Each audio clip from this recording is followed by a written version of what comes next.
Lost children! Where'd the children go? I can't find the children. Are they hidden in the snow? Oh, there they are. You have to add Puck.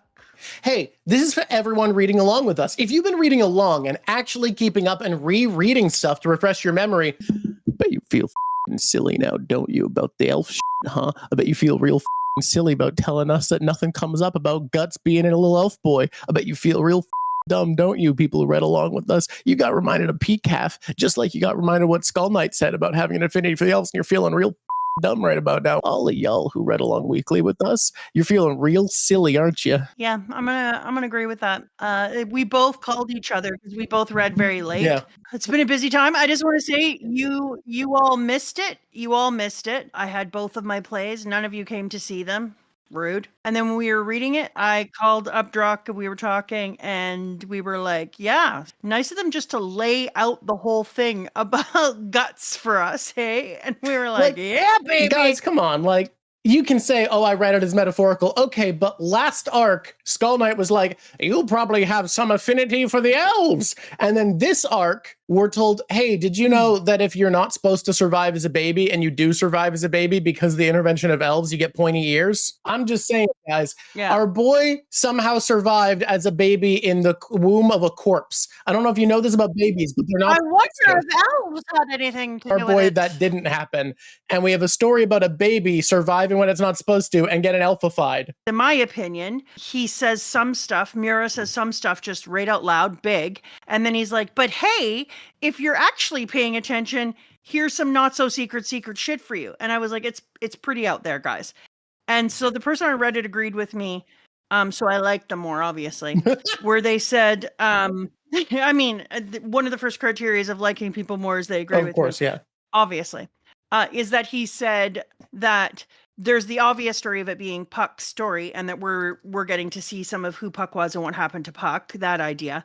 But at the same time that you're realizing that he was born from somebody who had died, blah, blah, blah. And you look at all his story, how he doesn't fit in, that we're also seeing Guts' story. And that's just, you are supposed to pick up on that. And if you don't, oh, well, the story's still good for you. And if you do, good for you, the story is richer. I mean, I do agree with you. I think it's, honestly, I think it's more about Guts than Puck. I think Puck is just a little fairy.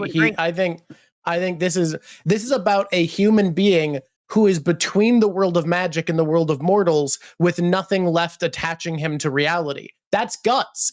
Like, the story of Peacalf doesn't really describe what Puck is, and it perfectly describes who Guts is. Exactly the scenario that Guts is living through. Mm-hmm. He is a human man, touched by magic, strung between the worlds of mortals and the divine, with nothing left attaching him to mortal reality.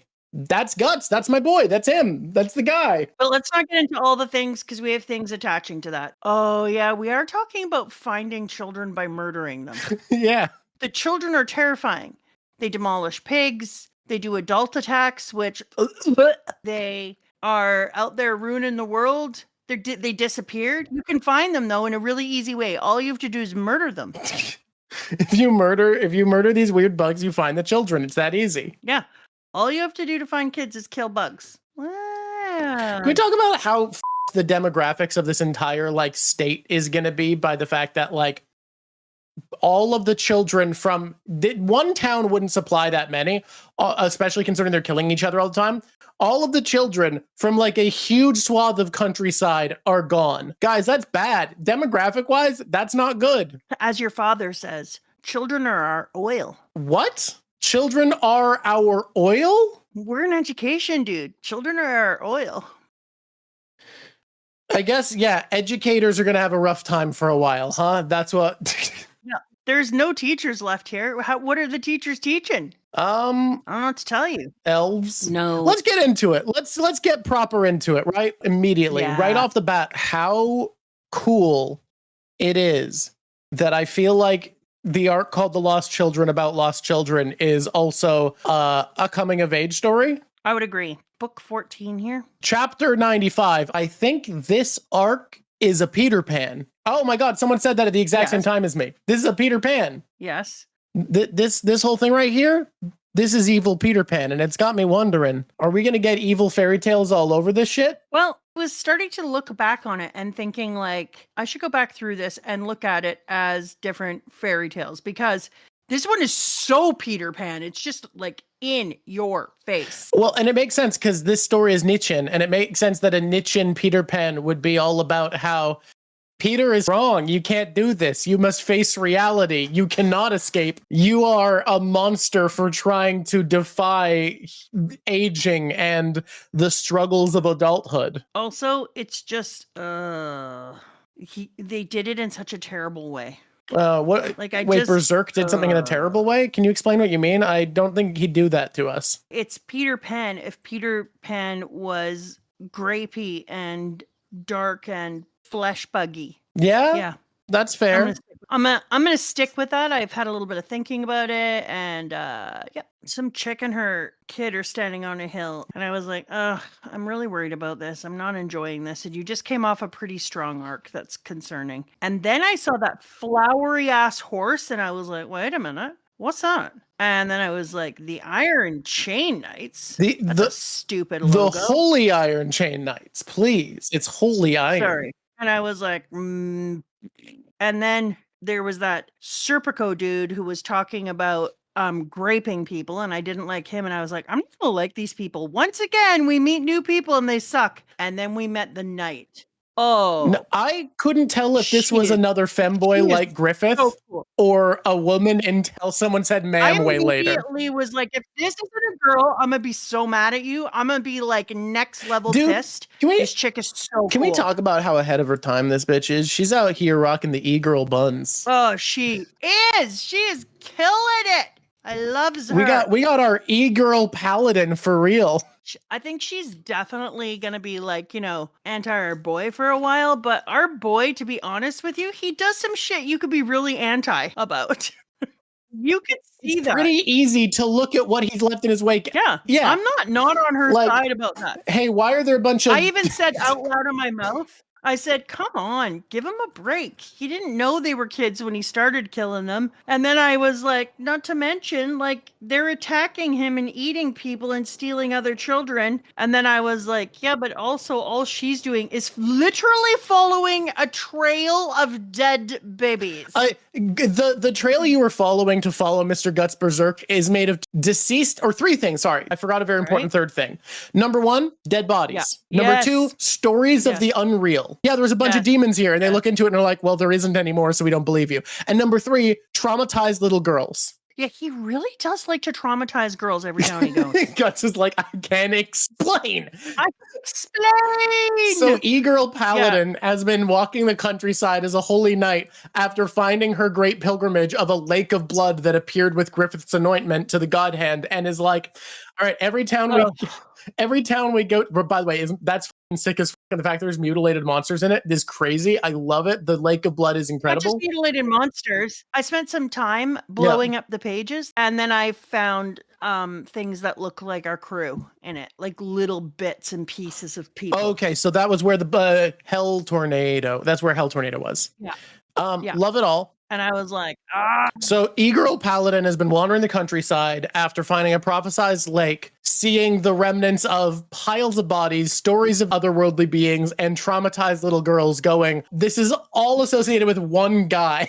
And then to add insult to injury, the dead bodies start to be children. Yeah, out of nowhere, she finds a barn full of smushed children. And she's like, why is he only killing children now? Why is he graduated to being worse? How is this happening? Guys, it is a great trio of characters to have, like, the dedicated leader who's very serious at their job, the overcommitted, super zealous, righteous, gruff-looking, brutish-looking guy, and the smarmy, handsome asshole. What a great trio. That's it. The way they play off each other is perfect. I don't like Serpico. He sucks, but also I don't think them as a trio works as well without him. I hate him. Yeah, you're welcome to, but I think he's an essential part of the chemistry here, you know? Do we have her name yet, or can I just call her E-Girl Paladin forever? Do you see the shape of her ears? They're not pointy, but they're like... Pronounced? pointy adjacent. I think the ears in general are interesting in the series because most artists just default to one way of drawing an ear because ears are nature's mangled attempt of creating a pile of fleshy constructs that warp sound into the eardrum.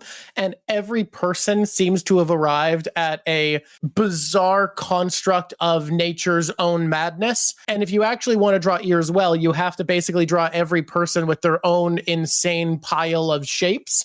But most artists will just study a couple of ears and default to it. I thought ears were nature's attempt at hearing.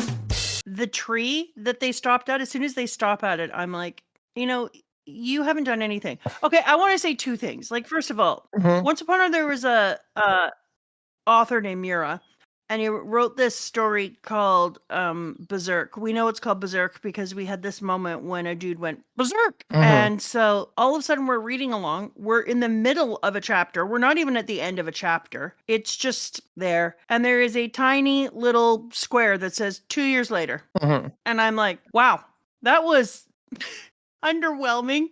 Given that in One Piece, 2 years later happened in a very, very different way than this when we switched over, to have this tiny little barely noticeable moment up in the top right-hand corner. Oh, okay, then I guess we moved forward. I like how every time we meet a girl, sometimes time, she's with people about to grape her out in a forest somewhere. Like, it's just... Hey, that's not true. Princess Charlotte did spend a while before that happened to her. Wow. And so I was like, and of course he made the dude who was going after her look the way that he looked. He was kind of like a Gollum meets wet ice cream. I mean, we did already previously get handsome grapists, so it only makes sense that now we're back to monsters. I see. But this dude here, Mura and Stephen King should have been best friends because they are some of the only people I know who just let the evils of their mind run rampant.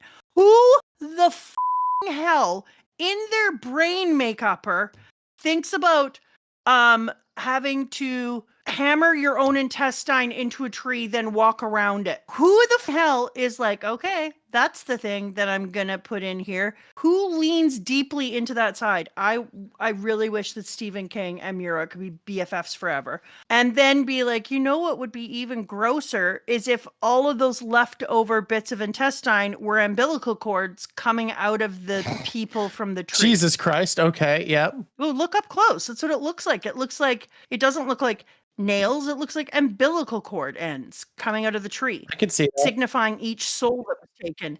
And it was just like, shut the frickin' frick up. And so then when they're sitting by the tree, I'm like, if you know that about this goddamn tree, why are you sitting under it? There are other trees. Well, I mean, they live in a world where until bigger? Recently, creatures of myth and monsters didn't really happen very often. So it's like, whatever. Okay, nothing's real. We're fine. Honestly, Drawk, if you and I were out camping in the woods and I was like, yeah, there's a myth about this tree that people would have to hammer their intestine and walk around it and die. And then you looked up and saw like things that look like umbilical cords coming out. Wouldn't you be like, maybe we should sleep anywhere else? And I'd be like, you make a really good point. I think I might not go back to the woods again. If you say that myth about a tree on my property, I'm gonna have to call take down the tree people. Hey, did you know that this tree on your property long ago used to support a field of edible lilies?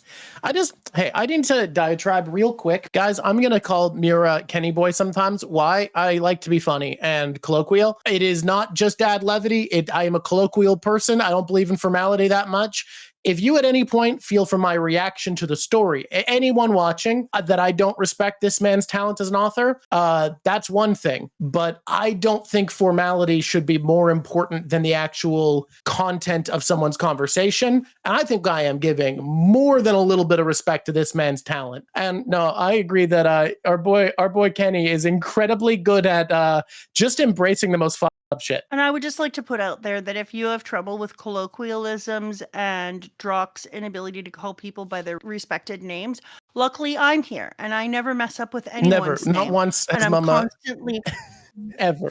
I'm constantly checking myself before I wreck myself to make sure that I pronounce names correctly. I don't ever change them to anything else. I would never be colloquial. That's not even in my vocab. So There's a balance between us. Yeah, you'll definitely get both things for sure. But no, this whole scene, these guys are being introduced to be as unlikable as possible. What's fun is Miura is very good at introducing someone to be as fucked up as possible in a way that feels realistic. And I think that makes them more hateable than if they felt like a cartoon version of evil. And can I say something? I think this is why this is. I think a lot of the things that you can make someone do that make them so evil that you're okay with any slaughter and bloodshed that comes to them, that you feel vindicated in it. Most of the things you can have people do either feel unrealistic or are too fucked up to show in most media. Like if someone's like, yeah, I'm going to poison the town's water supply because I feel like it, sure, we are okay. We're like, yeah, you deserve what's coming to you. But also that feels like such a thing that someone wouldn't do, that I feel like the hatred doesn't feel as visceral. Whereas SA and Grape are things that exist in real life that we know are evil impulses in humanity, that because they're more realistic, we feel more of that visceral dislike and demand for punishment, you know? Well, there's also a thing that they talk about all the time, that if you're trying to get people to help feed children who are starving, or help people who are in war, that you actually have to find individual stories and individual people to pull on heartstrings. So if you're doing something like poisoning a town, it's too big for people to grab onto, so they're able to create it as a lump sum in their head of a loss in checks and balances. It's only when a person becomes personal to you that you apparently care enough to do what you can to help them. Jill seemed so much older when she was in the woods, and I was a little disappointed when she went back home and I discovered how young she was. I was like, I would have liked it more, and I think it would have helped us to hate these people more if you had shown her as young as she actually was. Because when she got back home, she seemed so small and so vulnerable and young. Well, and yet I started to think of that, and you know what I've kind of come to? Oh, so you also had that? But Jill's face is drawn about the same everywhere. It's more about the posing and how what she's wearing frames her body is how old she ends up looking or not. And I feel like it fits in with this being a coming of age story, because she's not supposed to be wandering in the woods on her own, but this is her trying to assert independence and adulthood. This happens, obviously traumatizes her, and she is reverting back to a more childlike self. I think in the part where they said that she was not to move and she was going to have to walk around the tree, that's the part where I thought that would have been the time to start to create that youthful look again, that fear, that child naivete. I thought the same thing, and I was like, you needed to put her back into a childlike reference point earlier. It doesn't happen until she's home and she breaks down. I don't necessarily disagree. Yeah, I understood the choice, but I just think that that's not what would actually happen. The being scolded, not having comfort when she comes home, just being treated terribly by her parents, well, by her dad, and her mom being too afraid to do anything. Like, I like the way this plays with the idea of a kid experimenting with adulthood, being punished for it, and then, spoilers for the end of this arc, being encouraged that, yes, adulthood is letting go of these fantasies that can't be real, and understanding that everyday life is pain, but having the strength to endure and fight through that. I think the end of it is that lesson. Yeah. We both agreed that we loved the way the lesson was framed. I'm excited to get to that part so we can talk about it in detail. It's nitpicky, but on the other hand, it's not, if you're considering the message that Miura is trying to put out there. Mm-hmm. It made me feel like you needed to drop that facade and feeling earlier. I could see it. Either way, I think the way that she's framed is meant to sort of change over time, the same as Rosine, where Rosine, like, seems to have been like a, 13, 14-year-old girl when she vanished. So by this point, years later, is probably 17, 18, the 16, 17, 18, somewhere around that range, where should be coming of age into the beginning of young adulthood, especially in the day and age that this is. And when you see her framed in different ways, feels like either a little kid playing or like a young adult woman, and the shifting and fighting against that to be the weird little child fantasy that she imagines for herself is, I think, framed through the art really well. Yeah, I might have wanted to see that come down earlier, but I absolutely agree. I like that he gave us the opportunity of getting us the joy of getting to see the boys get eaten by the tree, and B, getting brain fragments and eyeball pieces popping off everywhere. I was like, if Jill is Wendy, what a very different experience this Wendy has had. Oh, welcome to this land of like things that are made up and there's scary things and there's magical things and brain fragments and eyeballs. Huzzah! Yay. Our Wendy really goes through a lot of shit than the traditional Wendy. I also felt like Guts moves so quickly within this framing that it makes me wonder, like, where does this extra strength come off? When they show the movement of him bouncing off tree to tree and pushing himself, he has a very different speed to him than everybody else. And I was like, it's a very interesting little thing that I am noticing about you that I will come back to later, Guts. He's just that hashtag built different. Oh my God, just stop. I stand by with the Squishies that as much as I agree the ears or something, I don't think Guts having superpowers fits the themes as well, because I feel like... I'm not saying that he has superpowers, but look at page 118. If you look at the page, the reason that came back to me again is the movement of the tree, the soul tree, where it looks like the souls are flowing out of a river almost and really rapidly and kind of moving down the branches and whipping around. And Guts is moving at least as fast as them, according to the way that he's drawn the characters and the way that he is bouncing off the tree and using the world around him, that the tree looks like it's actually moving slower than him, which wouldn't be logical given the way that he's drawn it to be so fluid. Also, when he's spinning in a circle and the cape is moving, that's regular movement. So I know how fast that is in comparison to his movements. So there's something there for me. I'm going to get out of that spot because I hate it. Okay. Except to say this, before we move out, there was nothing for me more cool than we were out here with Guts. And I was like, oh, Guts is out here all by himself and blah, traveling through the world. And then I was like, oh my God, it's Puck. Oh, thank God for the levity. Puck is back. Puck is here. All is well. Puck is here. I was so overly joyous when Puck just shoots out of nowhere and goes. They always howl good and loud when they get one of these. And I was like, oh, it's Puck! I can't believe people didn't see Puck for the first time until now, because that's what I just realized, Drawk, as I was looking at this. They saw a couple of tiny Puck moments. We had the moment that Puck was inside of the wagon and comes out. Just little tiny Puck moments. Oh, but if the anime didn't go this far. The no, the anime stops here. The anime doesn't go beyond the... So you never get a Puck? You never get a Puck. Puck isn't real. Puck is a made-up part of a fictional book called Berserk that nobody's read. And for the diehard anime-only elites, there is no little fairy boy, and it's just a story about what a sad betrayal there is out of nowhere that we could have never seen coming. And then just ends? Oh, and then so 2 out of 3 don't make it this far, and the third skips this part. Incredible. When Puck came back, I was like so excited for us and laughing at all the people who had just been anime. And I was like, oh my God, we get Puck back. Thank God. Because when Puck wasn't here, can I just say the world was a bleaker, less happy moments place inside of Berserk? I mean, like, you can say that, but Guts had friends for a while. Oh my God. Friends that were devastated and turned into a lake of blood. Well, they are a lake of blood now, but they were friends. Okay. I love splitting hairs. And now that Puck is back, I feel like we just have a little bit of that levity in there. Like every once in a while when things get to be too much, Puck is like, hey, I'm Puck, Berserk. And then we can be like, oh, thank God it's Puck. Okay, let's move forward. I hate Jill's dad. Jill's dad is bad. And yet, I spent some time thinking about it. He's still in the top 5 of dads in Berserk. The bar is low, baby. Here's my moment. Then I was like, oh my God, thank you, Puck, for being back. You got to show me some respect. Slap his wife, pick crap up, hit his daughter. And then all of a sudden, Puck and his silly little face are hanging outside of his little bag. And it is his bag. I don't care what Guts says. Guts wrong. That's Puck's bag. And he goes, bloody needle. And he's hanging over like a little naked drunk dude.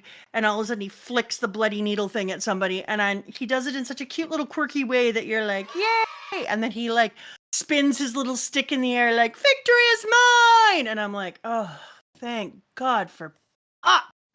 Puck is back, baby. Puck is back. Watch your back, bitches. Things are about to get joyful. You know what? Where are those kids? Where which kids? Where do we find them? Are they missing? There's no kids in this village. We should find them. This village is really bereft of children. Where are those kids at? Oh, hey, a bunch of bugs just showed up.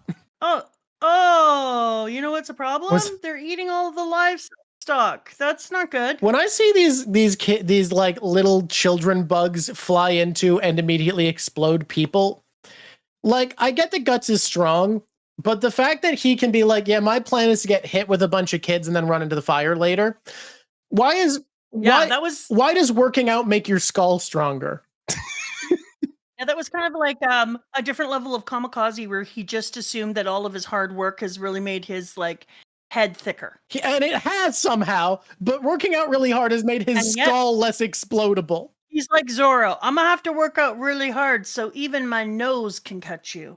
You know what I'm enjoying though is that they're now showing the back of his neck when the tattoo first starts bleeding and he knows something's about to happen. Mm-hmm. Just before it bleeds, when it's only just like pinprick bleeding, and then he's like, oh, we got something going on. We're about to have real problems. I don't know about you, but when he was fighting the bugs, I was like, what are you going to do with a sword? Turn it sideways and use it like, and then he did that. And I was like, oh, okay. Yeah, you are going to turn it sideways and use it like a fly swatter. Okay. Rad, I guess. I had the same thing. I was like, it's like a frying pan, but long. Do you think he's ever used it to fry meat? Like he just turns it over a fire and gets cooking? It would be upsetting if he didn't. Really? Like you could put a whole damn log on and then just stick it on top and be like, I'm gonna cook a whole demon on here. Sorry, I'm gonna cook a whole demon on here. I think demons probably taste bad. You don't know for sure though. They probably just taste like chicken. I don't know if you've heard this. Almost everything does. Have you thought about the demons used to be people? Yeah, I try not to when I'm eating a demon. Good to know. Oh, you want to know what's so strange and an interesting thing that I'm wondering if is going to come back to us because, you know, he makes such thoughtful, precise choices. Yeah. We see the dog, Marmaduke, getting eaten, and I didn't realize at first that he was being eaten by those little bastards taking big chunks out of his face. Yeah. And he kind of looked like the Bellahat. The Behelit? The Behelit. I think that was just a dog dying, but I think you're right about that it did look like that. So, you know what? Maybe. I'm going to call it the Bay from now on. Okay. Kenny Boy in the Bay. I'm calling it the Bay, and that is what it is. Kenny Boy making the Bay. But if you look at it, it did look like the Bay. And at first I thought it was something else, and I thought we were seeing the stone in town, and I was like, oh my God, what is the Bay doing here? What's she up to? And then I was like, oh, it's the puppy. And in case you're following along in my world, which is hard to do, we're on page 168 of 243 in book 14. Yep, that means something. Good luck with that. I miss shonen manga, if only for it was easier to know where the we were. Well, when you and I are trying to talk about shit, and I'm like, in this part, you're like, in what? And I'm like, never mind, just get to the end, we'll talk. How gross, though, when we're looking at all the little dead bodies of the little bastards along the sword. And then we're like, oh, he killed the little bastards. And we're so excited for us. And then all of a sudden, Pucka's like, whoa, stop. Guts, don't murder them. Stop it. Stop murdering. And you're like, what? What? Those aren't elves. And it's like, yeah, they're not elves. Duh. They have antenna. They're like weird little bug monsters. And Puck's like, they're human children. And I go, I'm sorry, what do you mean? Oh my God, no. And so then I thought, oh, are they going to at least stay small or evaporate? But I knew that Mira was writing this, and so I don't know why I thought that was ever going to be a thing. So lovely to look behind us and see their actual broken little bodies on the ground. That's Can we be real, though? That Mira, you're cheating to fuck us up. If you go through a metamorphosis, your body is boiled down into goo and then rebuilt. You shouldn't gain mass and explode back into a child after you've metamorphosized. Like, if it was magic pixie dust got sprinkled on them, they transformed, I would get them turning back. But if you've got to go through a metamorphosis, the idea that you turn back when you die is bullshit. However, yes, I understand Griffith went through a metamorphosis, and we have seen it be established already that demons turn back into their human form when they die. But these aren't demons, guys. These aren't demons. These are little demons, baby. These are drones. They literally had to go inside of cocoons and butterfly. And if you're doing that, you ask a butterfly if then they unbutterfly. That is not how that works. I get it. I get why you would do it, because if we're going to be honest, you did it to fuck us up for sure. Seeing little tiny mini children on the ground, or as they were, would not be nearly as disturbing as the thing that looked like a concentration camp grave. It also wouldn't give us our e-girl paladin a reason to be angry with Guts and hunting him as much. Because if she was looking down at little tiny children bodies or little tiny dead whatever, she'd be like, well, that's weird. What are those? Well, they're certainly not people. Oh my god, I just realized E-Girl Paladin ran off before Bug Lady got back up and flew away, so she didn't even see the proof of magic there.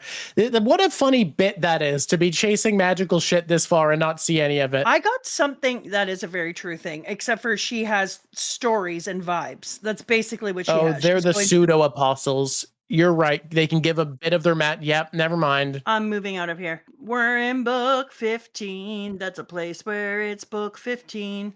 I was really glad to find out that this chick had a backstory because we've seen Little Miss think she's queen of the elves a lot, but I then was horrified to remember her place in the death of the Hawks and others.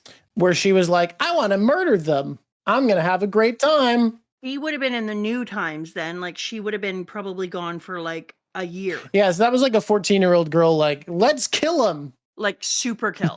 There are things you cannot forget, and one of them is in here, and we'll get to it in a minute. I also like that this Wendy was trying to decide whether to stay in that land, and she was given all these reasons. Like when she's flown away, she's given all these reasons to see this land as being something special and magical. And then that, oh God, sorry, I'm just on the dead children page again. It's a lot for me.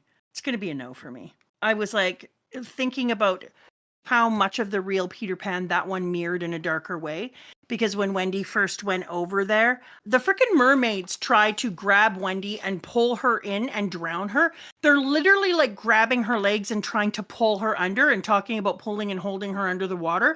So they're trying to murder her. While Peter Pan falls back on the rocks and laughs his ass off because it's so funny. Them trying to murder you is hilarious. And I was like, well, it's kind of same there. They just did it in a happier, more fun-toned, cartoony way. But it's no less dead, right? Like getting pulled under the water by cutesy mermaids instead of things with weird teeth and strange insect bodies is no less dead. So equally disturbing in many ways. And it's nice that in this one, at least, and this is what I can't believe I'm saying, the little fairy queen actually kind of gave a shit about her friend that she dragged into Never Never Land and was like, you're special to me and all the rest can be killed and replaced. You're the only one that really matters. Whereas Peter, like, said he cared about Wendy and then was like, oh, are the mermaids trying to drown you? Yeah, mermaids be doing that sometimes. And so I was like, seriously, is Rosine a better character for the Wendy character than Peter Pan was? I think it's less better and more that Berserk by its nature has to be a story that is very honest to its characters. So we need Rosine to still have like that part of who she is and that justification for what she's doing. Yeah, so literally though, then Rosine is a character who is more there for her friend than Peter Pan. Yep. Stunning. That was a very interesting juxtaposition. They did give Rosine the ability to be her friend before, have a backstory, have grown up together, which makes a difference, and have both been the same type of species before. But on the other hand, like she didn't care about any of the other children, and she obviously grew up with them as well. But on the other hand, for Peter Pan to fail the vibe check on caring about your friends over Berserk is... So this has become the razzing on Peter Pan episode? Yeah. Wait. Is Guts Captain Hook? Oh my God, is Guts Captain Hook? Like, he's the enemy of Peter Pan. He's got one hand. He's got a cape. Yeah, he is. Guts is Captain Hook. Fuck might be me. Yeah. Yes! I'm really sad that Guts' miscarried baby attacks him with a bunch of ghost babies to remind him that he just lit children on fire. Oh, I wasn't sad. Demon Baby is so seriously mid. Every time that demon baby comes out, I'm like, oh, look at me. I'm a demon baby.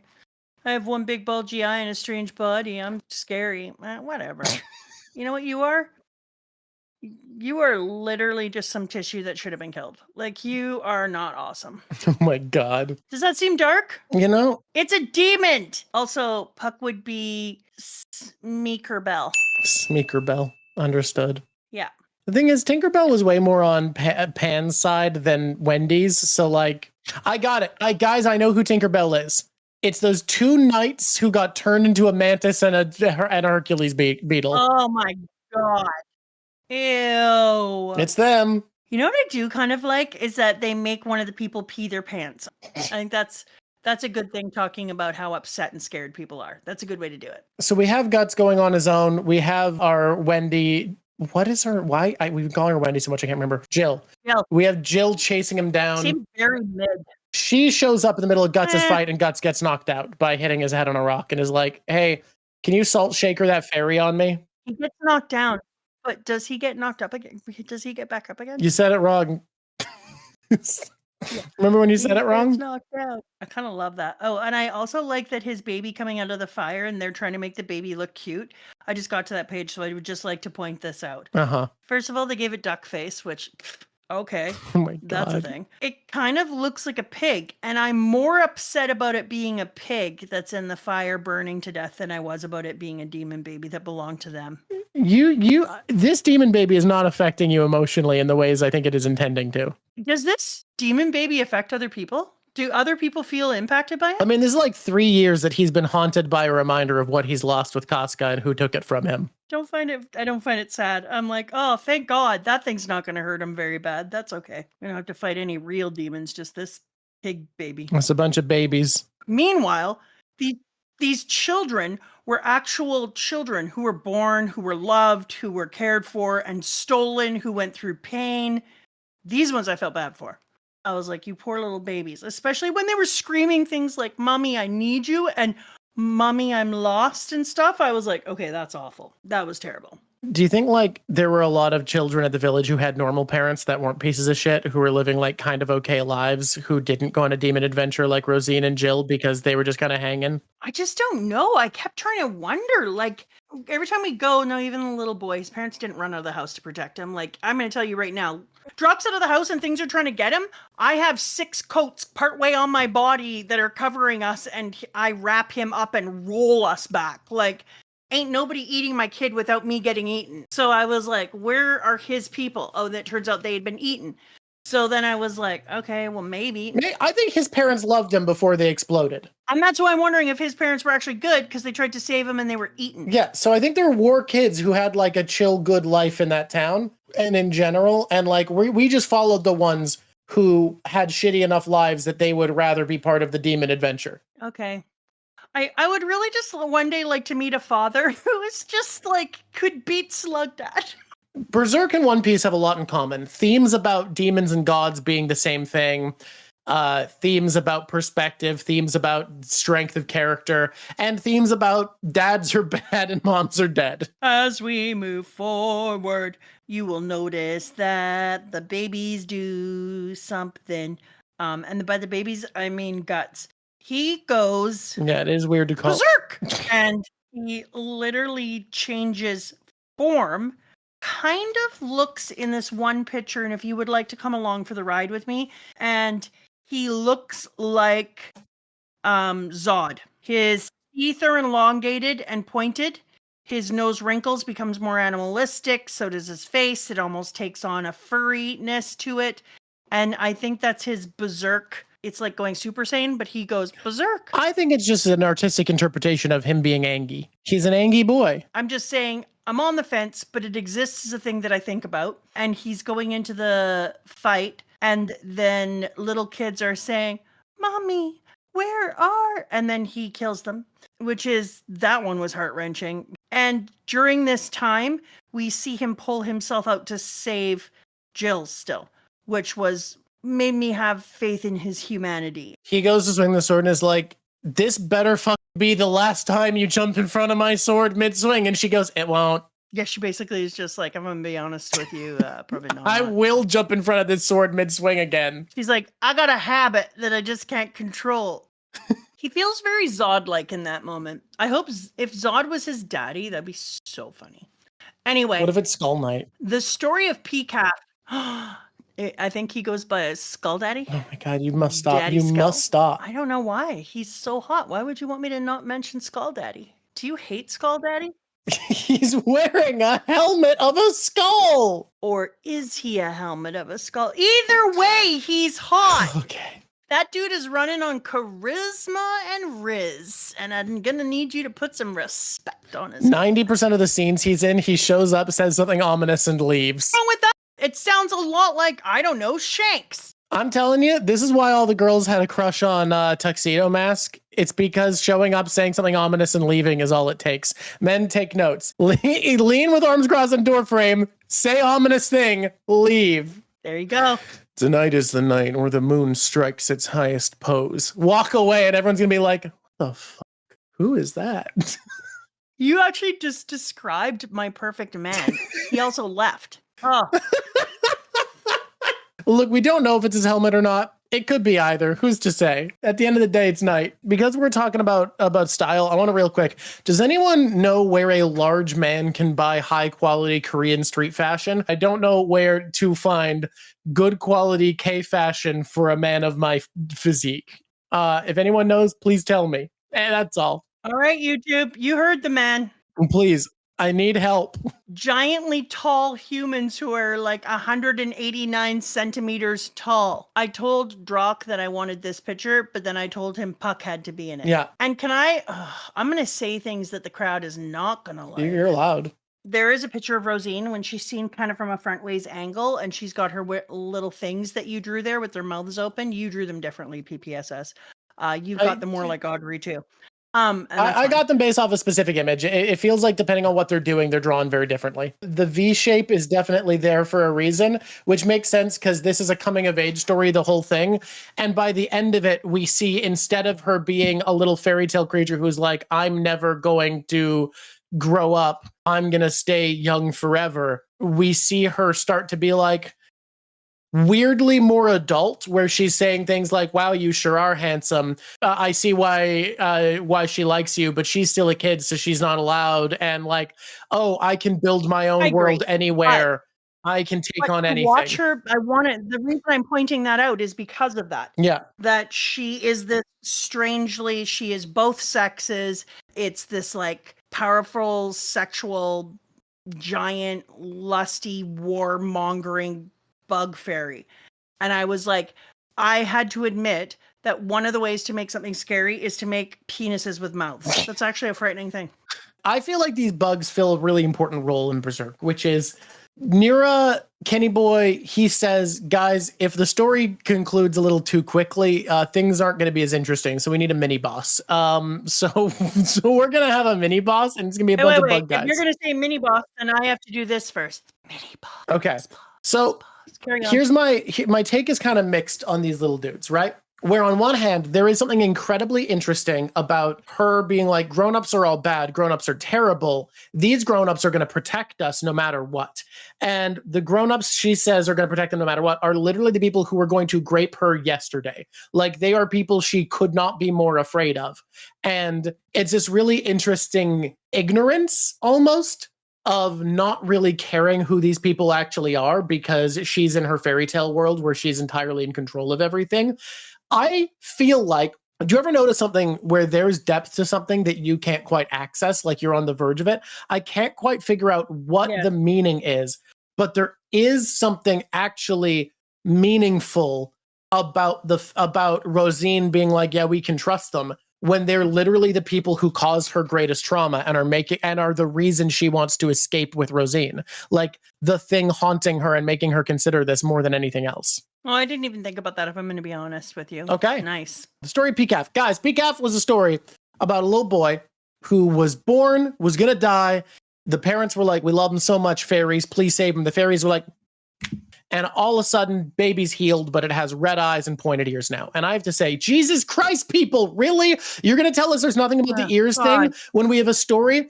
Let's confront. Pcaf then tries to go home, but 100 years have somehow passed and everyone he knows and loves is dead. So let's talk about Pcaf as a character. Pcaf is a character who was supposed to die as a baby and didn't. Guts, who interacted with magical things and was touched by magic. Guts, who tried to come back to the life that he could have had, but it has been lost and everything he was connected to is gone. Guts, who now walks between worlds, not seen as human. Guts, everyone in this chapter is constantly like, he's more of a monster than anyone else, and he's being seen as a religious symbol by the Holy Knights. And they say things all the time like, "You're not human. What are you?" As a way of just pointing out that he has something different happening with him. And yet monsters are constantly calling him human. The way Peacalf, when he tried to talk to the elves, was being told he's a human. So he's too monstrous for humanity. He's too human for monsters. He walks between worlds. Exactly. He is lost. He was supposed to die as a baby, and he didn't. This is about Guts. And I stand by, my theory is the reason Guts survived being born to a dead woman our theory, is that Guts was saved as a baby by an elf. People are saying we're ear-mongering, and I think that's hilarious. What a good bit. Also, though, we're not just ear-mongering. It's so obvious in here that we're supposed to look at it as being just Puck in the beginning, and the idea that Puck is the obvious choice given his size, the way that he looks like an elf child, da-da-da-da-da. Oh, and he's being called Peacalf by everybody. Way that he's being called Peacalf, that's too obvious, because the real Peacalf actually went home as a child-sized entity, hung out with its parents in society and didn't fit in. It didn't float off looking like another frickin' elf. So yeah, it's supposed to be a story on top as being Puck, and we're not saying that there isn't anything Puck-like in it. It's just that it truly is obviously trying to tell you that there is something unique about Guts, and that there's a reason that he survived on the hanging tree with his mom. I think, and this story of Peacalf made me realize, that Mr. Guts Berserk, in a lot of ways, is an American detective or noir protagonist. The way noir protagonists are defined is that they have to exist on the fringe of society. They have to not be fully connected and be seen as an outsider, not quite in the world of crime, in this world represented by demons, not quite in the world of man, in this world represented by humanity in general, or not man. In noir, it would be civilized society. A noir protagonist drifts adventure to adventure, and the difference between a noir protagonist and a protagonist of a British detective story is American detective stories aren't about complex crimes that are hard to figure out. They're about the moral nuances of a crime that's not hard to figure out. The detective has impact on people's lives and the decisions they make and the abuse they have to face to make the right choice is what's interesting in the story. We have a man here whose role in the story is to drift between worlds, somewhere between magic and mortality, guys, Sherlock is British detective fiction, and he has nothing in British and American detective fiction are incredibly different. But Guts walks between worlds, solving stories that are not incredibly complicated, but that have moral nuances that he needs to navigate. And he needs to put himself through punishment and understand the consequences of what he's doing in interesting ways, while existing somewhere between law and crime in this world, somewhere between magic and man. This has so many of the hallmarks of American detection fiction. It's really interesting. Other ones too, because like they usually have like a doomed love and femme fatale. And that's obviously Casca. That's the noir trope. Also, someone's right. Geralt of Rivia is another great example of this character trope in a fantasy setting. They also have like a personal code.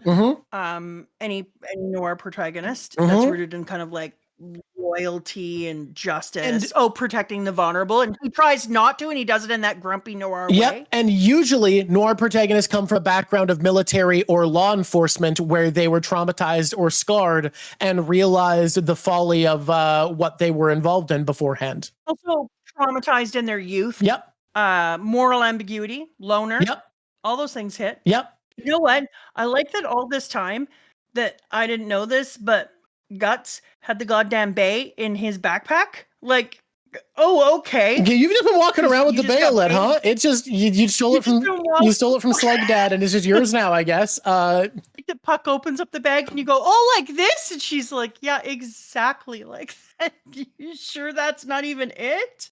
God damn, that's a big bay. Okay, here we go. He's saving it for a snack.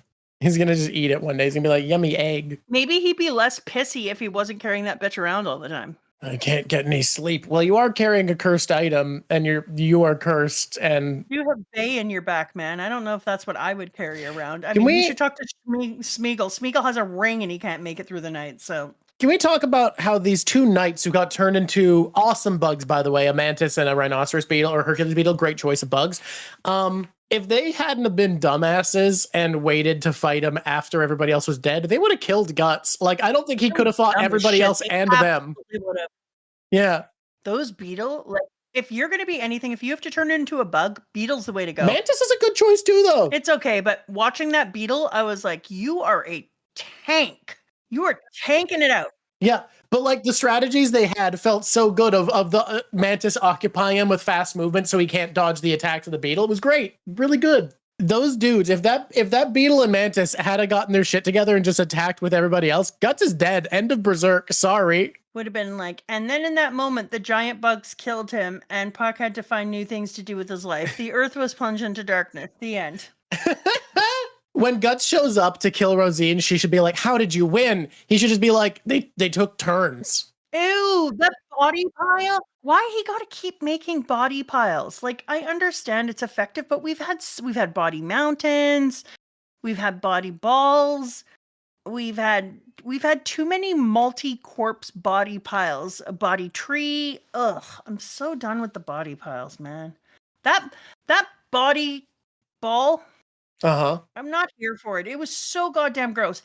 And his testicles and wiener were just icky. Oh god, the way they're presented in the middle of his body just made it like he was showing me a really bad picture. His legs were like a frame with his arms, and I was like, I don't want that picture, man. I'm gonna tell you a secret about that picture. No money. No one's buying that. Oh, but so many good shots of the cool things that Guts can do with his arm.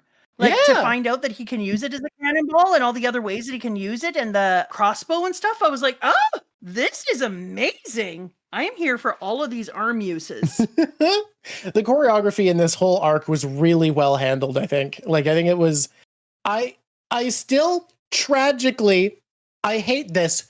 I think the best choreography we've had is still Wild, which sucks because I don't want Wild to win anything. No, I don't either. But it was a really well choreographed fight. It absolutely was.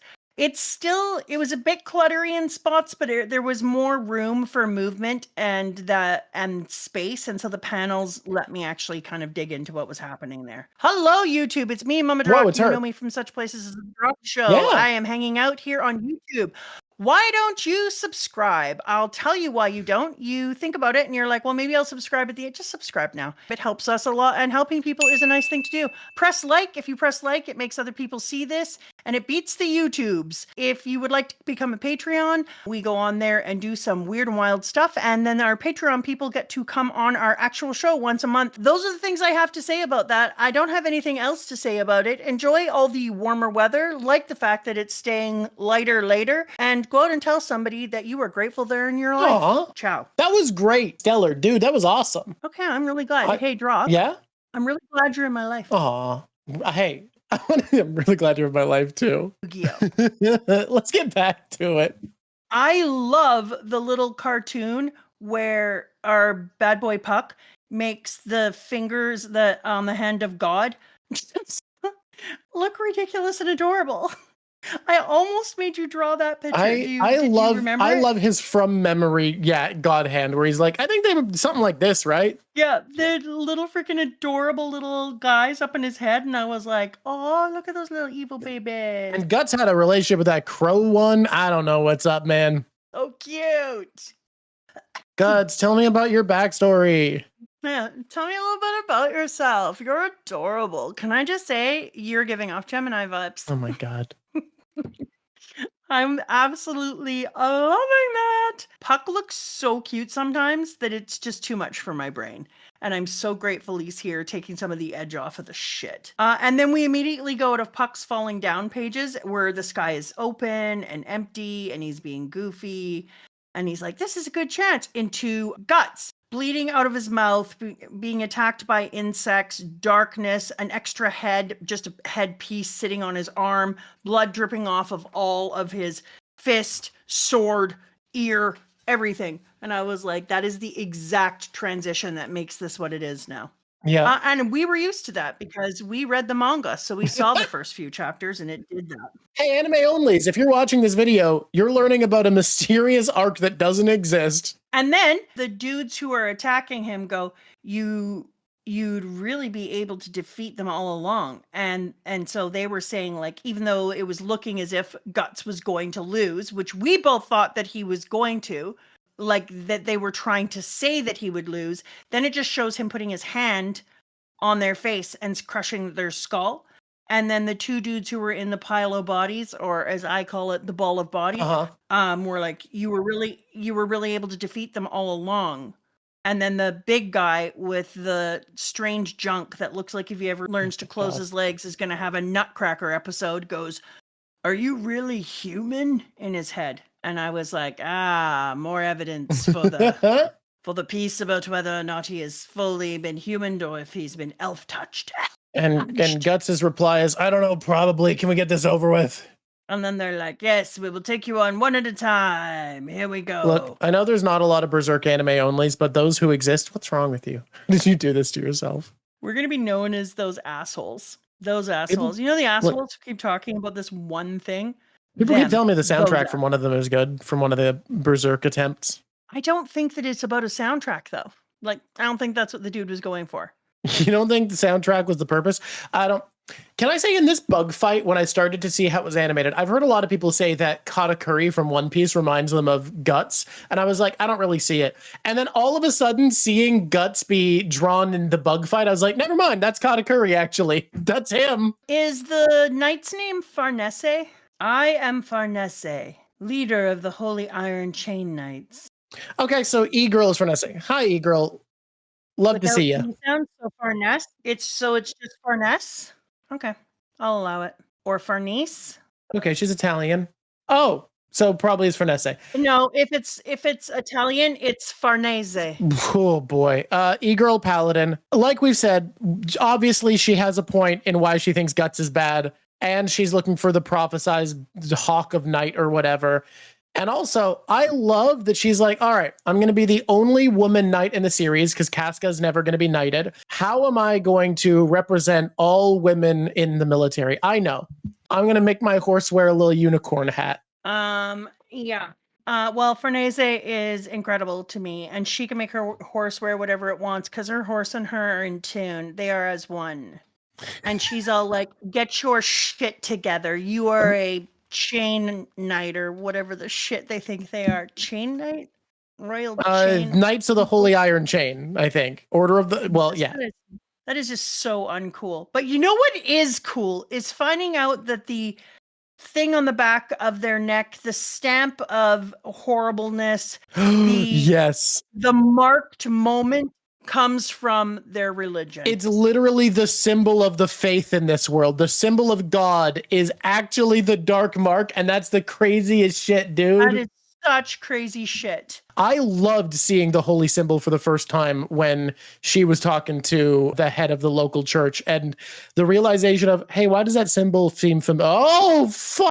That fucked me up. I had the exact same moment, and I looked at it and I was like, is it just because it mirrors the medical symbol so much? And then I looked at it again and I was like, holy criminy! Oh no, oh fuck.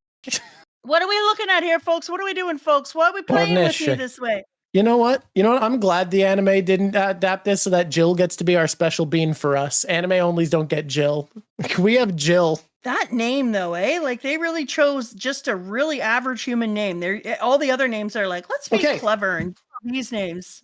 Oh, okay, here's the thing that's going to live in my head rent-free. We go through the whole situation. She's kind of convinced to look at this world. She lives in a shit world, and she makes a really good argument about living in a shit world and maybe coming with her to this world. And I was like, okay, Rosine, I get where you are. You're not right.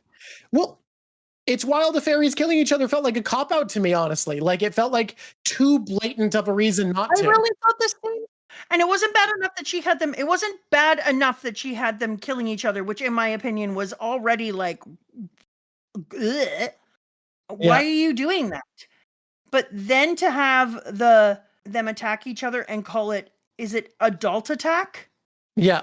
That adult attack will live in my head rent-free from now till the end of days.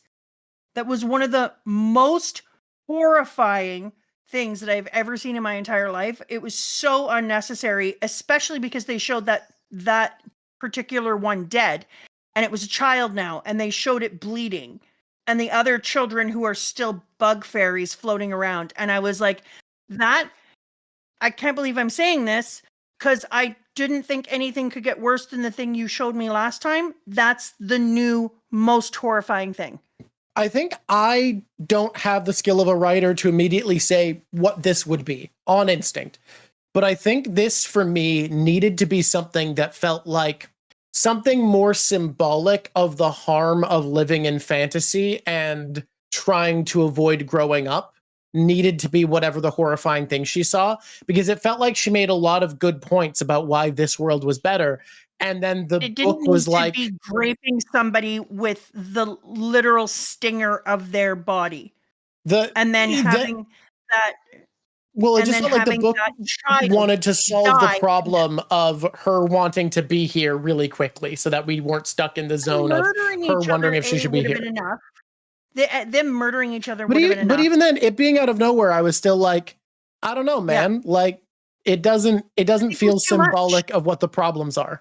I honestly think that it was too much, and that it needed to be something different. And I felt like this was like, especially since that moment lives on. Then we see all the other children who are dead and beheaded, etc., laying in the field, and that one naked child who does it with blood and bad spots, with all 5 of them floating over the body. And I was like, it's too far. Like, if she needs that much to convince her not to go back to the real world, it isn't really a choice. She didn't make a choice. Yeah.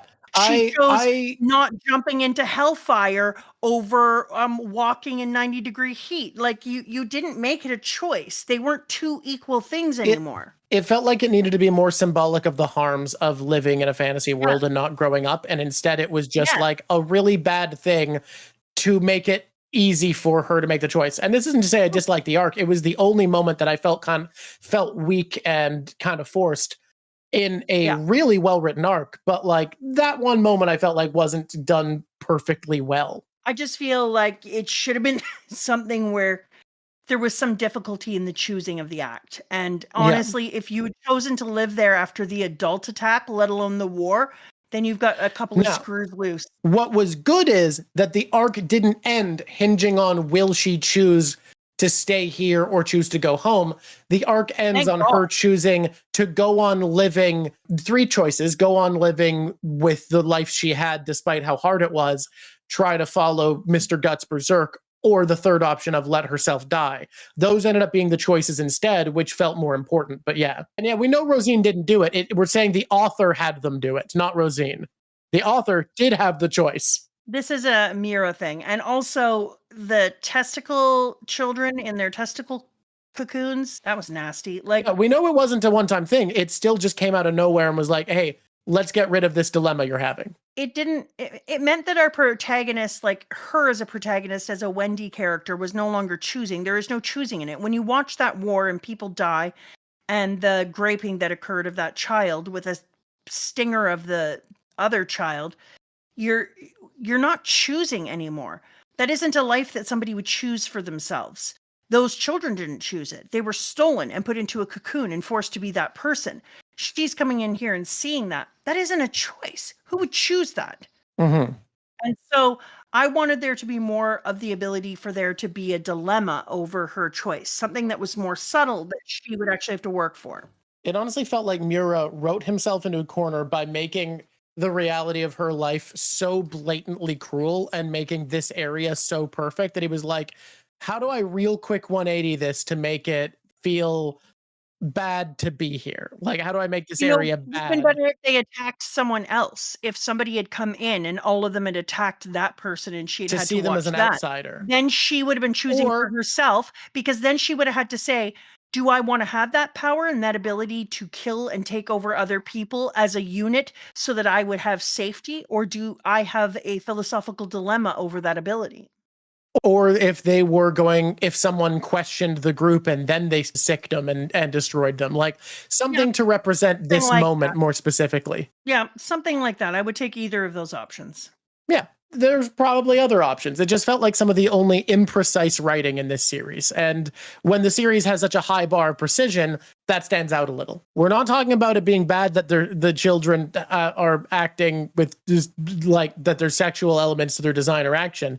We're talking about it is clumsier writing, that she is having a dilemma that Mura has written where she is struggling with wanting to stay here when we know that's not the right choice. And an author then in that situation needs to provide reasons that it's not the right choice, something to highlight the negative. And instead of that being a slower revelation, or instead of it being something that made it feel like she needs to interpret right from wrong, she makes what she happens to see at the moment of having that doubt be so horrible that there isn't a choice for the character to make. There's no learning experience. She is immediately shown something so blunt and blatantly bad that it's obvious what she's going to do and what the right choice is. It takes away the feeling of understanding the falseness of what's kind here, because it's so blatantly bad that instead of discovery and questioning of the situation she's in, it's just, oh, actually, this is fucked up and bad. And those are very different reader interactions that you can have. That's what we're talking about. That's what the difficulty is here. She then goes to the metamorphosis chamber and goes, "This is bad." And Rosine is like, "I don't think it is." And she's like, "Now I'm sleepy." And then Guts shows up.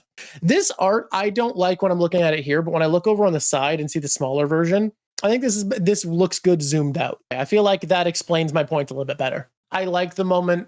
I like that twice, because she's so fast, Guts lures her into an attack that seems safe, once through his hand and once through his face, to get her in a vulnerable position so that he can hit her. I think those were both really cool choices. I like the jet propulsion super speed she gets.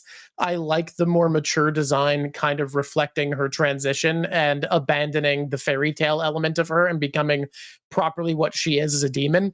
And there's moments of Guts being drawn so fucked up and brutalized that started to make me feel like it's interesting that so many of the characters find strength in being demonic, and we see them become these distorted versions of humanity where their humanity is lost and exaggerated and reshaped and made animalistic or aberrant. And with Guts, when we see him at his strongest, it is superhuman. It is more, his muscle definition is drawn more precisely to make it look more like human musculature.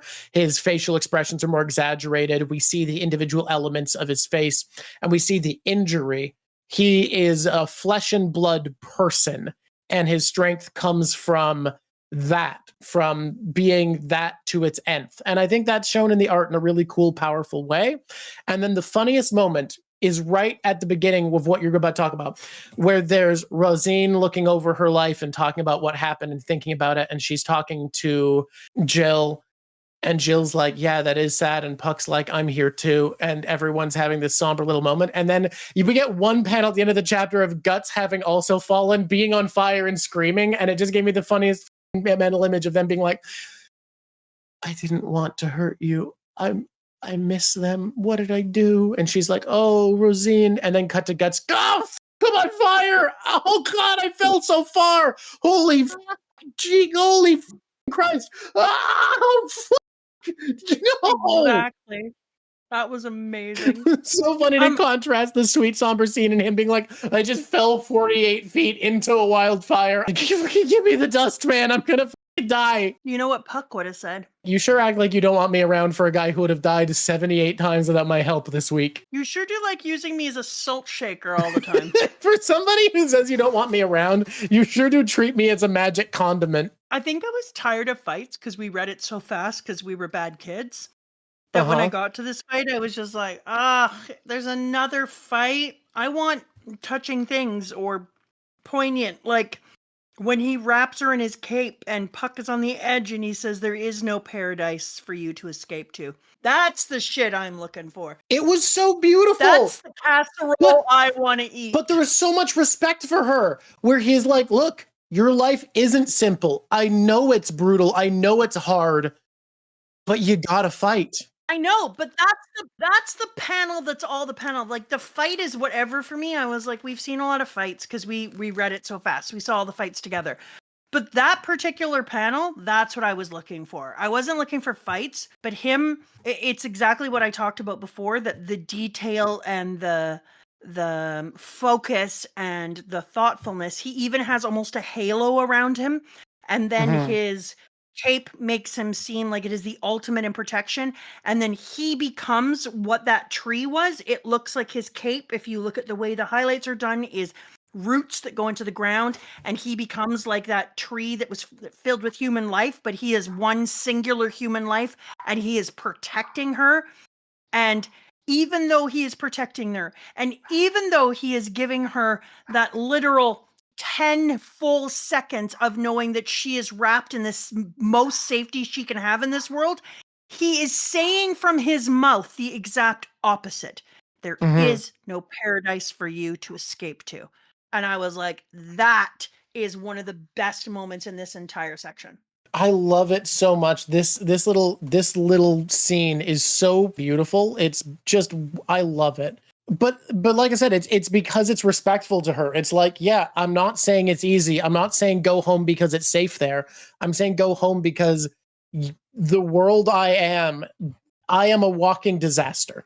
I am demons. I am endless torment. I am not safety. Nowhere is.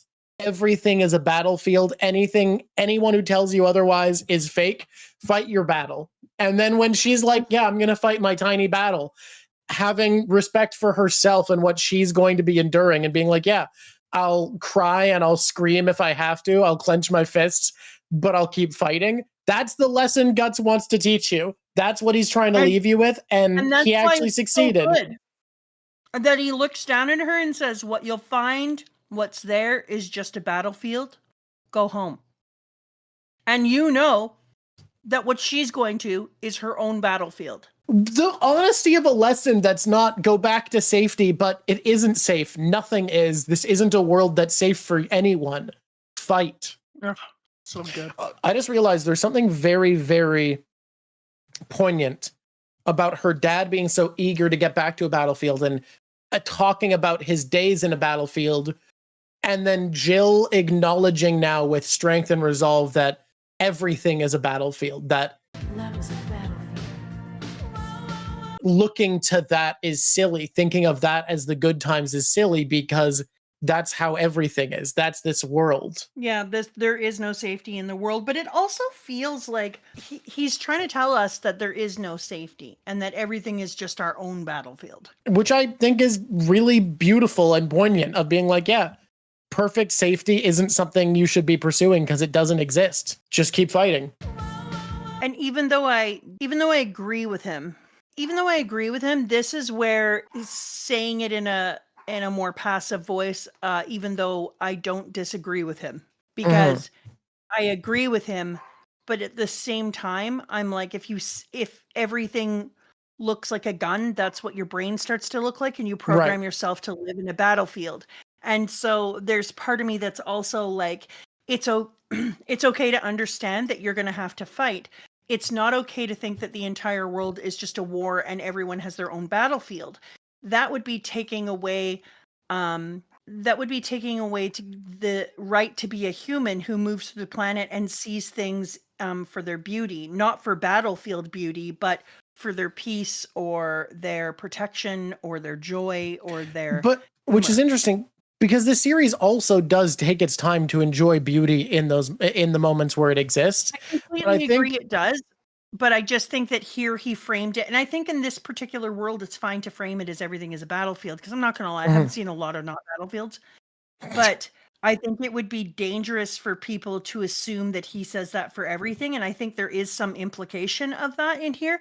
And I'm like, for me, there's just also just a caution of remember that, everything looks like a knife when you're cheese.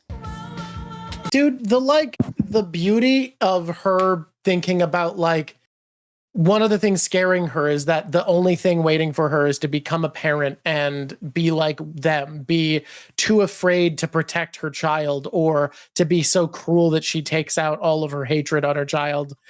Like, there's something so sad about, like, her fear. Had a good mom. She just had a mom who didn't stand up for but I herself. don't even think she saw her mom as good because her mom didn't protect her. Her mom just let it happen. Her mom is weak, and that's different than not protecting. Her mom was beaten into a position where she feels she doesn't have the strength, because her mom also did things like, please leave her alone, knowing she was going to get hit. And oh my God, thank God you're here. I was so worried, right? So like, I don't think it's fair to say that her mom wasn't good. Her mom is just not strong. Your mom never had a Guts Berserk, and she needed a Guts or a Luffy in her life. And Everybody you needs got, a Guts Berserk. what you got is everybody's favorite version of Luffy, and that Luffy is Guts. You know, Luffy comes along and is like, "You've got strength and stuff. You can believe in yourself." And Guts comes along and like, "Everything is shit, and it's all just a battlefield. So put your armor on, motherfucker. Quit complaining and get out there and fight." Get up and fight. Do it. Okay, it's time to do our closes. Guts is S tier this arc. Oh, okay, yeah, I'd agree. He traumatized the little girl and gave her wisdom to help her through it before leaving. Oh my God. This is new for him. This is new. You didn't just end with the trauma. That's a good point. You make a really good argument there. Normally, Guts' routine is show up, traumatize small child, leave. Baby steps. Good job, Guts. Number one character is Jill. Way to go, Jill. You rule. Way to go, Jill. Woo! You're the real one. Jill, you rock. Guts out here wrapping you up in his safety cloak where you get to feel a full 13 seconds of hope and joy guys, before you go off and fight your battle for the rest of your life, Jill. Enjoy your life, Jill. That's all I have to say. Good job, Jill. You did it. Okay, what are you doing next? Puck is number 2. Puck, puck, puck, puck, puck, puck. Everybody, puck, puck, puck. Could I put out there? It's been a while since I've seen Puck. I have been pretty vocal about missing Puck. I've been worried that we were never going to see Puck again. Having Puck come back in the way that Puck came back and just having it be a matter of fact that he's still with Mr. Guts Berserk. I also think it's important that we had such a Puck-focused story the first time we came back from the prologue, so that we got to be really reaffirmed in who he is as an important character, because we didn't have him for so long. I agree. Okay, you get to pick next.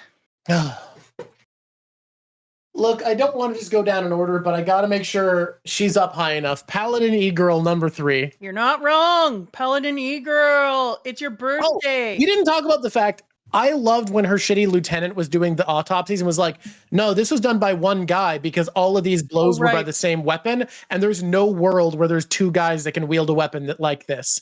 I loved that. That autopsy was cool as fuck, and we didn't talk about it. All right. You next. This is harder.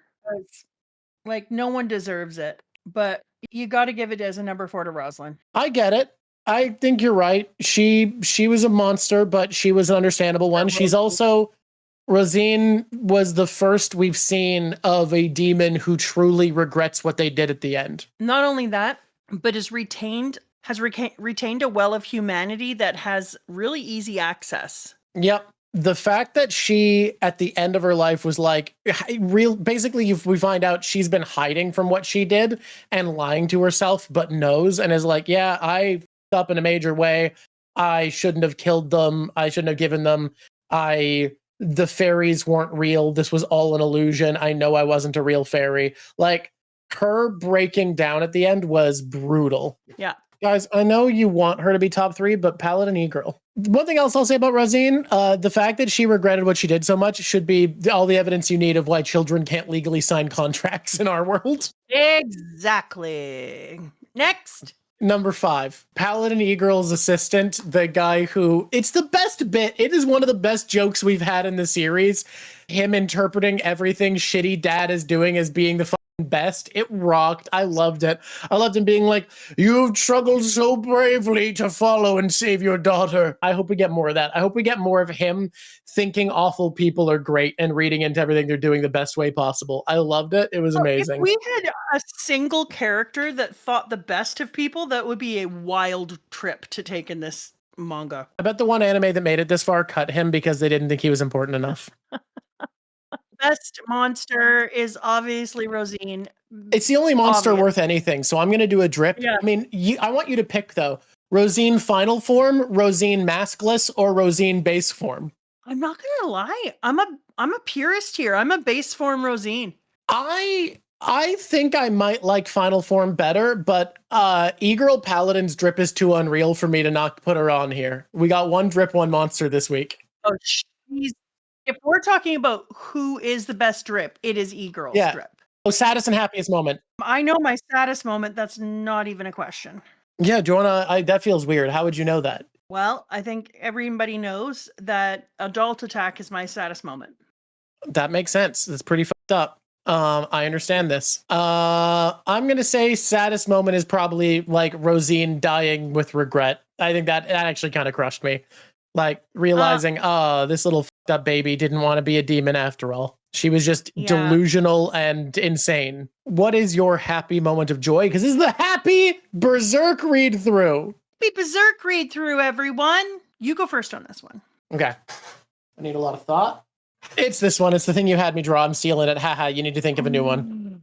You bastard. Well, you let me go first. I thought I was going to need to think of one, and it turns out I didn't. Mr. Guts holding her in a cape and being like, hey, little one, just so you know, life is a battlefield. Do your best out there, Chief. Don't die. Peace. You are an actual bastard. Do your best. See what you can do. You know what? I know what the happiest moment is. It's not necessarily the happiest moment in the piece that we've read. Yeah. But I'm going to count it as the happiest moment, and that's really what's mattering here. The happiest moment is when Puck pops out of the bag with his little pricklies and is like, "Hiya!" Honestly, that is great. Puck was great this arc. Puck was awesome. I'm glad you made number 2 because Puck. Then it was like, holy shit, Puck is back. Puck is back. I want to make a trade deal. Okay. The more I sit on it, I want to trade Rosine up to number 3 and E-Girl Paladin down to number 4. I loved her, but she's not. You know what? Rosine, I think, gets number 3. And we're putting Puck at 2? No, not Puck's already at 2. Oh, we're putting Puck at 1? Yes. Puck's already at 2. No, I want to trade Rosine up to 3. Oh, you're putting her in top 3. No, Rosine should be in 3. E-Girl is just like she wasn't interesting, and you just have the hots for her because Whoa. Genuinely, the idea of there being a prophecy and her being on a hunt for miracles, finding the result of the blood tornado, of the hell tornado, and being on the hunt for guts, genuinely fascinating. It is not just that she looks trippy as fuck. I'm a person who is attracted not to demons and stuff when I'm attracted to demons, which apparently I'm attracted to people whose heads are skeletons. But I'm attracted to intelligent people. So the fact that she is part of a prophecy and she's on a team that's hunting people down is just one of the things that would make you attracted to her, because you like people who have a mystery of an air of mystery and importance to them as well. It's not just evil. So the fact that this chick is in the center of the chaos would just make you more attracted. So saying genuinely she's important to the story, of course she is. Anyways, I think we should just trade Rosine up. E-Girl Paladin, maybe she has a better chance next week. I look forward to seeing it. Squishies, thank you, god damn it. Thank you, Dancing Viru. Thank you, Dark A Kudo. Thank you, Draco Meme. Thank you, Dr. Jack. Thank you, Icy Knives. And thank you, NX Love. Okay, I'm trying to pick a number I've never picked before, so I'm going to pick 30. That's not, so it's 1 to 24 was what you were told. So 30 is a weird one. Then go back through. We'll go back. 6 up is Dark Wolf. Thank you, Dark Wolf, for being a patron. Where are we reading to next? Dark Wolf is a good name. Thank you so much, everybody. Today has been a great day. The squishies are squishying. The world is worlding. If anyone wants access to this picture and the time lapse will be posted to the Patreon and others. You get the other pictures too. You don't just get the recent one. You get all the pictures. All right, everybody. Until next time. I've been pain-free. Tap and painkiller. Squish on squishies. It's been lovely talking to you. Bye.